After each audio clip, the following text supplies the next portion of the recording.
ভাই, আপনারা দয়া করে আমার মনের কষ্টের বেদনার কথাগুলা শুনে যাবেন। এই ভিডিও প্ল্যাটফর্মে আইসা কত রকমের লাঞ্ছনা কথা শুনতে হয়েছে। মা বাবা ভাই বোন আত্মীয় স্বজন সকলেই কিন্তু আপনার এই ধরনের কাজগুলা পছন্দ করে না। আশপাশের মানুষ অনেক রকমের অনেক কথা কয়, দুঃখ নিয়ে বেদনা নিয়ে, তারপরও আপনাদের মাঝে ভিডিও আপলোড দিয়ে যায়। কেন জানেন? আপনাদের ভালোবাসা পাওয়ার জন্য। আপনারা যদি আমাদের ভালোবাসা না দেন তাহলে ভাই দুঃখ রাখার জায়গা কিন্তু কোনো জায়গায় থাকবে না। তাই আপনাদের মাঝে কথাগুলো, আমার মনের কথাগুলো প্রকাশ করার জন্য আমি আজকে ভিডিওটা নিয়ে আসছি। অবশ্যই সকলেই আমার কথাগুলো মনোযোগ দিয়ে শুনে যাবেন।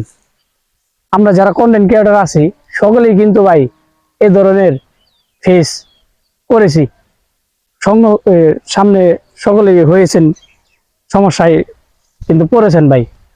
এই জিনিসটা কে না পড়ে নাই, সবাই পড়ছে ভাই। কারণ আত্মীয় স্বজন গ্রাম অঞ্চলে যারা আছে আশেপাশে সবাই কিন্তু এই ভালো চোখে দেখে না, খারাপ চোখে দেখে ভিডিওটাকে। কিন্তু যখন টাকা উপার্জন করে হাতে দিবেন মা বাবার বা আশপাশের মানুষের সামনে আপনি ভালোভাবে চলবেন, তখন বলবে যে না, ছেলেটা ভালো কিছু করেছে। তার আগে কিন্তু আপনাকে মূল্যায়ন করবে না কেউ।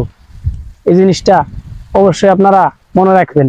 সকলেই ভালোভাবে থাকেন, সুস্থ থাকেন। ধন্যবাদ সকলকেই। আসসালামু আলাইকুম।